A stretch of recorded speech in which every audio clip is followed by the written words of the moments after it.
बिस्मिल्लाहिर्रहमानिर्रहीम, अस्सलाम वालेकुम। आप देख रहे हैं स्पोर्ट्स फ्लिक्स, मैं हूं हमजा शफीक। तो जनाब, Pakistan versus Bangladesh 3 T20 matches की सीरीज जो कि पाकिस्तान ने क्लीन स्वीप कर लिया सलमान अली आगा की कप्तानी में। और आखिरी मैच में हमने देखा कि मोहम्मद हारिस की सेंचुरी, मेडन सेंचुरी बतौर नॉन ओपनर अगर देखा जाए तो उसमें मोहम्मद हारिस छाए रहे। ओवरऑल अगर बात की जाए तो पाकिस्तान ने 197 रन बनाए, लेकिन ये टॉस जीतकर पहले फील्डिंग का फैसला किया।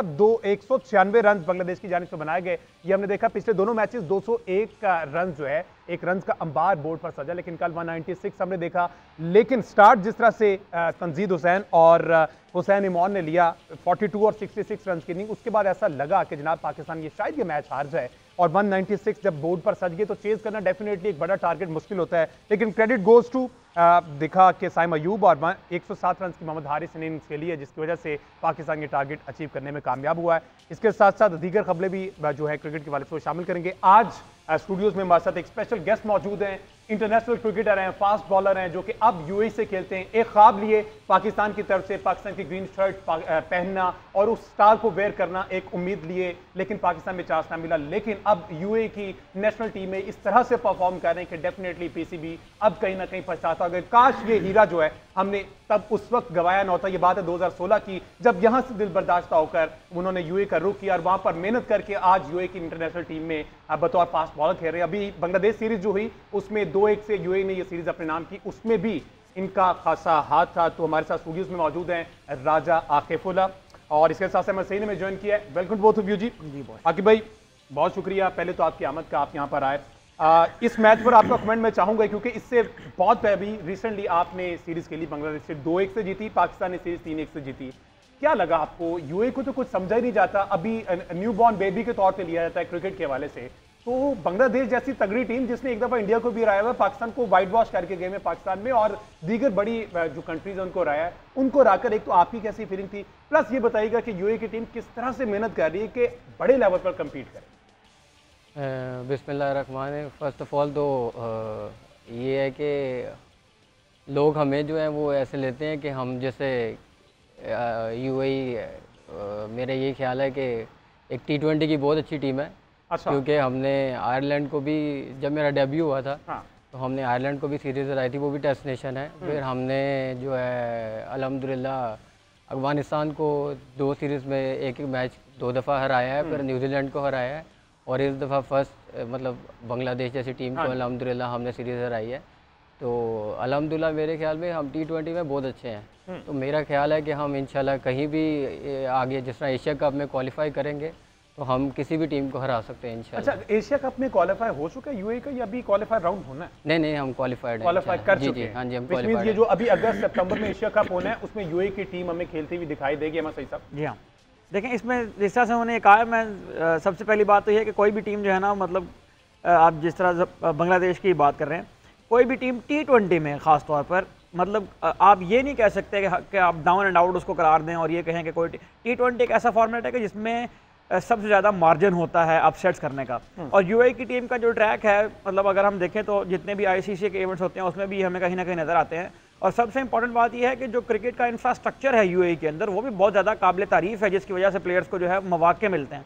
अब बहुत सारे ऐसे प्लेयर हैं कि जहाँ पर क्रिकेट, मतलब क्रिकेट के अलावा बहुत सारी स्पोर्ट्स हैं वहाँ पर उन कंट्रीज़ के अंदर, तो वहाँ पर भी प्लेयर्स को अपॉर्चुनिटी नहीं मिलती उस तरह से जिस तरह से उनको मिलनी चाहिए, तो वो भी यूएई चले जाते हैं। हमारे यहाँ चूँकि स्पोर्ट्स ही एक है जिसका नाम क्रिकेट है, और क्रिकेट में ही सारा मुल्क क्रिकेट खेलना चाहता है, सारा मुल्क क्रिकेटर बनना चाहता है, उसके अंदर जो दौड़ लगी हुई है उसमें फिर इस तरह के बहुत सारे टैलेंटेड, हमने बहुत सारे और भी काफ़ी नाम देखे। उस्मान खान एक ऐसा नाम आया था कि जो यूएई चला गया, फिर वहाँ से वो यहाँ आ गए। उमर खान की आजकल बहुत बात हो रही है कि वो यूएस से जा रहे हैं। तो यूएई एक अच्छी अपॉर्चुनिटी है, और मेरा ख्याल है कि जिस तरह से क्रिकेट ग्रो कर रही है, जिस तरह से T20 क्रिकेट दुनिया के अंदर अपने आप को मनवाती चली जा रही है, इस तरह की डेस्टिनेशन से एक अच्छी अपॉर्चुनिटी दे सकती है यहाँ के लोकल प्लेयर्स को भी। बिल्कुल इसी तरह है। और ये अपॉर्चुनिटी राजा आकिब की जो स्ट्रगल है पाकिस्तान से लेकर यूएई तक, वो तो जानेंगे, लेकिन इस मैच पर उनका कमेंट लेना जरूरी। Being a cricketer, being a fast bowler, Aqib भाई क्या लगता है आपको? कल हमने देखा कि हसन अली ने 4 ओवर करवाए, 38 रन दिए और 2 खिलाड़ी उन्होंने आउट किए। इसके अलावा फहीम अशरफ 4 ओवर 41 रन दिए, 1 खिलाड़ी आउट किया। इसके अलावा बास अफरीदी 4 ओवर 26, 2 खिलाड़ी आउट किए। इसके अलावा बाकी 3 और 4 फास्ट बॉलर यूज किए। तो बीइंग अ फास्ट बॉलर आप समझते हैं कि लाहौर की जो कंडीशन है, ये तीनों मैचेस ये कंडीशन किसे सूट की, ज्यादा फास्ट बॉलर को या स्पिन बॉलर को? और हसन अली का कमबैक हो रहा है, एक क्रिकेटर स्पेशली फास्ट बॉलर का कमबैक करना खासा मुश्किल होता है। अगर किसी भी इंजरी से गुजर रहा हो तो कितना मुश्किल होता है कमबैक करना, और कमबैक करके इस तरह की परफॉर्मेंसेस देना, ये खासा मुश्किल काम है। मैं यही कहूँगा कि ये आसान बात नहीं है। आप जब इतनी देर बाहर रहते हो, आप पे बड़ा प्रेशर होता है। आप जब इतनी देर बाद एक मैच खेलते हो तो आपको ऐसे ही लगता है कि जैसे मैं एक पहला मैच दोबारा एक डेब्यू कर रहा हूँ, ठीक है, क्योंकि आप पाकिस्तान में इतना टैलेंट है, उसमें आपको जगह बनाना एक आसान काम नहीं है। तो इसमें क्रेडिट दूंगा हसन अली को कि वो वापस आए और जिस तरह उन्होंने अच्छी बॉलिंग की, मेरे ख्याल में अमेजिंग, और इतने उन्होंने मतलब ऊपर से ही उनको आउट किया और बांग्लादेश को बिल्कुल ऊपर से ही उनके विकेट्स लेके दी, तो इतना आसान नहीं होता।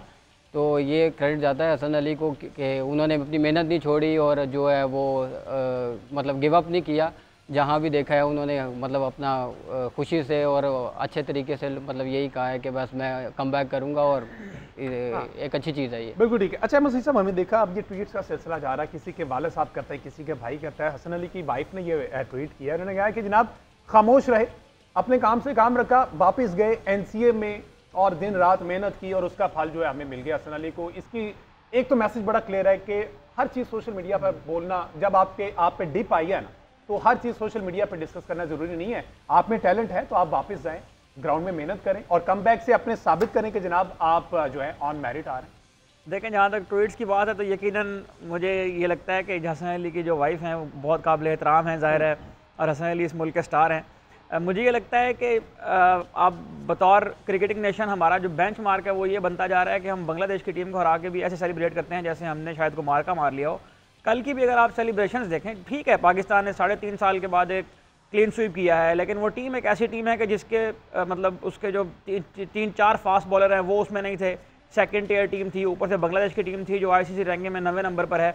उसके खिलाफ एक ऐसी टीम जिसकी बहुत रिच हिस्ट्री है क्रिकेट में, वो जीत कर जो उन्होंने पूरा वहाँ पर सेलिब्रेशन किया है, यूँ लग रहा था कि जैसे वो पूरा गार्ड ऑफ ऑनर लिया, उन्हें पूरे ग्राउंड में चक्कर लगाया, उन्हें तमाशाइयों का शुक्रिया अदा किया है।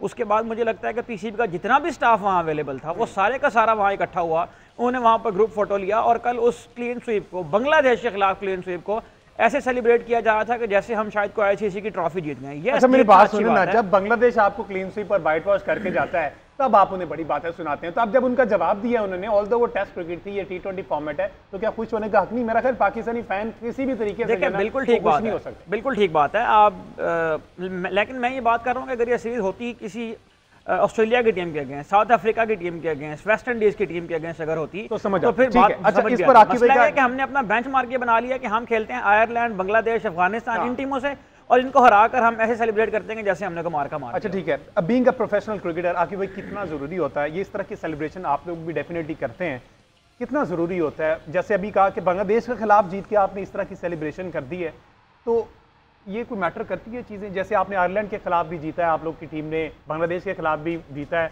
अगेन बात वो कहेंगे कि ये तो अभी छोटी टीम थी यूएई, तो इनका इस तरह की सेलिब्रेशन करना बनता है? यार मेरे ख्याल है मैटर करता है, क्योंकि जब आप किसी बड़ी टीम के खिलाफ परफॉर्म करते हैं तो जाहिर है वो आसान चीज़ नहीं होती है। छोटी टीम्स जो हैं वो जाहिर है उनमें डिफरेंट जो है वो हल्के प्लेयर होते हैं, वैसे वो प्लेयर नहीं होते। जब आप हम भी किसी, जिस तरह हम बांग्लादेश के अगेंस्ट जीते हैं, ऑफ कोर्स एक टेस्ट नेशन टीम है, तो जाहिर है आपको खुशी तो होती है कि यार मैंने इसके खिलाफ 5 आउट किए हैं, इनके खिलाफ जो हम जीते हैं, तो जाहिर है ये मैटर तो करती है चीज़। लेकिन यही बात है कि जीत होती है मेरे ख्याल में, अगर उन्होंने खुशी मनाई है तो फिर अच्छी बात है। जीत होती है। और बीइंग कैप्टन, अगर सलमान अली आगा की बात की तो बीइंग कैप्टन उनका पहला ये क्लीन स्वीप था, तो इतना मोरल हाई रखना चाहिए और सपोर्ट करना चाहिए। जीत को सेलिब्रेट करना चाहिए, खुश होना चाहिए, मोटिवेशन लेनी चाहिए, लेकिन उसको इस तरह से ओवरवेलमिंगली अपने ऊपर नहीं कर लेना चाहिए कि आप जो है ना वो ये शो करवाएं कि बांग्लादेश की टीम ही हमारा बेंचमार्क है। नहीं, हमारा बेंचमार्क बांग्लादेश की टीम नहीं है। और जो आपने टेस्ट सीरीज का आपने हवाला दिया, पाकिस्तान की क्रिकेट इस डाउनफॉल के ऊपर आई ही इसी वजह से है कि बांग्लादेश की टीम हमें आई और वो क्लीन स्वीप करके चली गई, जिसकी वजह से हमें इन 3 मैचों के सीरीज के अंदर अपनी पूरी टीम खिलानी पड़ी कि हम इस सीरीज को जीत कर दुनिया को ये पैगाम देंगे। हम जो है ना वो, मतलब मुझे नहीं समझ में आ रही कि वो वहाँ पर जितना भी अवेलेबल स्टाफ था पीसीबी का, वो सारा वहाँ इकट्ठा हुआ, उन्होंने बहुत अच्छी मेहनत की, बहुत अच्छे उन्होंने पिचेस तैयार की, सब इंतजाम ठीक है, लेकिन बांग्लादेश की टीम के अगेंस्ट जीतने के बाद ऐसे सेलिब्रेट करना, ये मुझे समझ नहीं आया। ठीक है, पाकिस्तान की टीम का ये सेलिब्रेट करना उस वक्त बिल्कुल जस्टिफाई होगा जब पाकिस्तान की टीम यहाँ पर साउथ अफ्रीका ऑस्ट्रेलिया की टीम को बुलाएगी और उनको क्लीन स्वीप करेगी, फिर मैं भी आपके साथ सेलिब्रेशन करूंगा। ठीक है, एक ब्रेक लेना है। ब्रेक के बाद जब वापस आते तो राजा आकिब का जो जर्नी था पाकिस्तान से लेके यूएई तक, उन्हीं की जुबानी सुनेंगे कि कितनी मुश्किलात यहाँ पाकिस्तान में उनको फेस करनी पड़ी, और देन फिर 2016 के बाद 2021 में इनका डेब्यू, 5 साल वहां पर भी मेहनत करके यूएई की टीम में जगह बनाने में कामयाब। तो ओवरऑल जर्नी जो है वाकिब से जानेंगे एक ब्रेक के बाद। स्टे विद अस।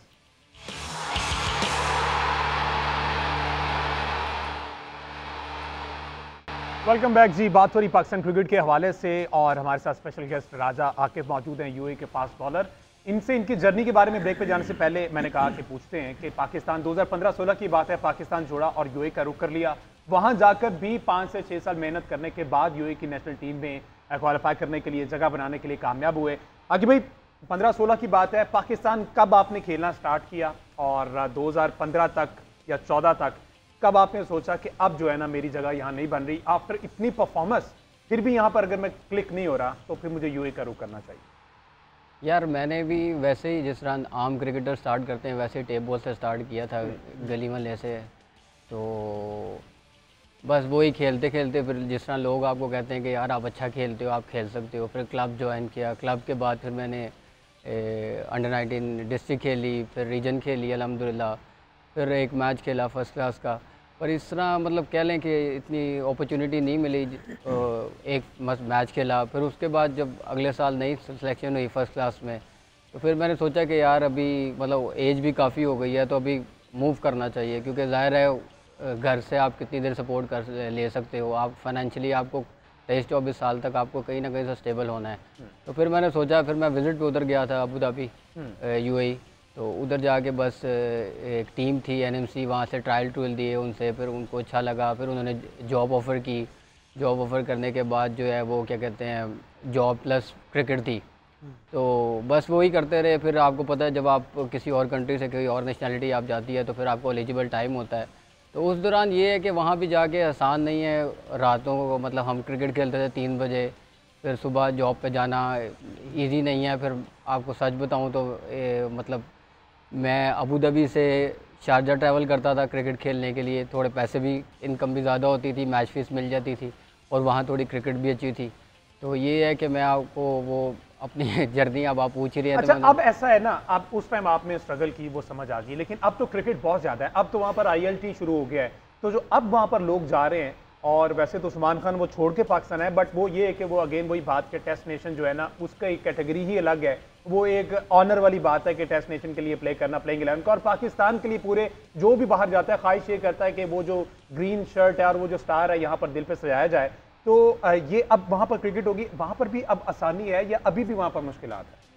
आसानियाँ अभी काफ़ी हो गई हैं, क्योंकि कुछ लड़के जो है वो सिर्फ क्रिकेट खेलते हैं, जो कि उनको सिर्फ वहाँ कुछ डिपार्टमेंट्स हैं उन्होंने सिर्फ लड़कों को जो है वो कॉन्ट्रैक्ट पर रखा हुआ है सिर्फ क्रिकेट खेलना।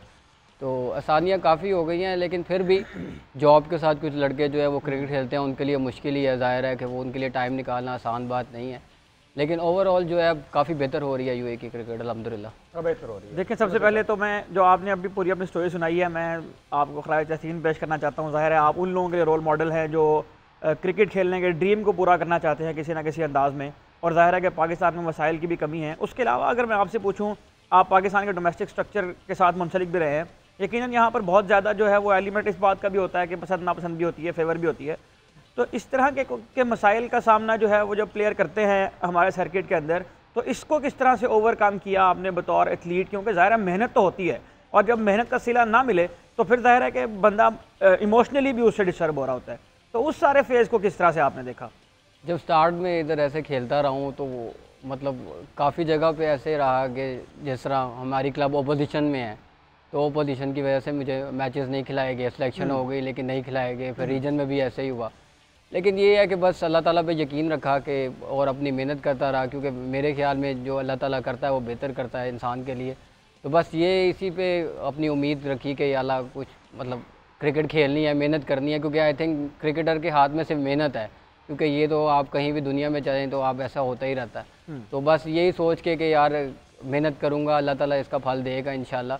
तो बस यही मेहनत की है और अल्हम्दुलिल्लाह अल्लाह ताला ने पहले यहाँ एक डोमेस्टिक क्रिकेटर था, बिकम अब इंटरनेशनल। अल्हम्दुलिल्लाह मेरे लिए बहुत ऑनर की बात है कि मैं बतौर यूएई का क्रिकेटर मतलब वहाँ पर आप खेल रहे हैं, क्या बेंचमार्क सेट किया अपने लिए, क्या ख्वाब देख रहे हैं फ्यूचर में, कौन कौन सी ऐसी ट्रॉफीज़ हैं जो आप जीतना चाहते हैं, कौन कौन से ऐसे प्लेयर्स हैं जिनके साथ खेलने का ड्रीम आप रखते हैं, क्योंकि ज़ाहिर है वर्ल्ड क्लास प्लेयर्स तो वहाँ भी खेलने आते हैं, और अभी कौन कौन से ऐसे प्लेयर हैं जो आपके टीममेट रह चुके हैं IL T20 के अंदर, उनके भी ज़रा तज़किरा कर दीजिएगा। और साथ ही ये बता दीजिएगा कि पाकिस्तान की इस वक्त मौजूदा टीम के अंदर कौन कौन से ऐसे स्टार्स हैं जिनके साथ आपको खेलने का मौका मिला है। इन सारे सवालात का ना मुझे एक क्विकली छोटा सा ब्रेक लेने, सारे सवालात का आकिब भाई से ब्रेक के बाद जानते हैं, और प्लस इनकी एक सेलिब्रेशन बड़ी मशहूर है, वो सेलिब्रेशन करवा के भी भेजेंगे और रीज़न पूछेंगे आखिर रीज़न क्या है, क्योंकि ILT टूर्नामेंट में दुबई कैपिटल्स की तरफ से खेलते हुए एक सेलिब्रेशन, एक यूनिक स्टाइल है, उस पर एक ब्रेक के बाद इनसे पूछेंगे।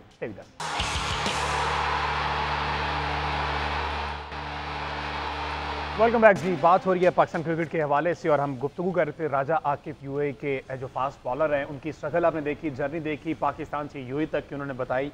और ब्रेक पे जाने से पहले जो एक सवालात का पलंदा अहमद सईद साहब ने उनकी तरफ फेंका था, तो मैं पहले वो वाले जवाब ले रहा था, देन फिर इनके सेलिब्रेशन की तरफ आते हैं। तो आकिब भाई, अहमद सईद साहब जिस तरह से कह रहे थे कि आप वहाँ पर कितना मुश्किल है, ये कंपटीशन वहाँ पर भी बहुत ज़्यादा बढ़ता हो जा रहा है, क्योंकि ज़्यादा डोमिनेट कर रहे हैं इंडियंस कर रहे हैं, और वहाँ पर भी आपने देखा कि हमने सेंट्रल कॉन्ट्रैक्ट में कुछ इंडियन प्लेयर्स हैं जो नेटिव इंडियंस हैं, UAE से खेलते हैं, आप पाकिस्तानी हैं, लेकिन कप्तान जो है वसीम साहब वो पाकिस्तानी, और वो मेरे ख्याल टॉप 3 बल्लेबाजों में आते हैं UAE के।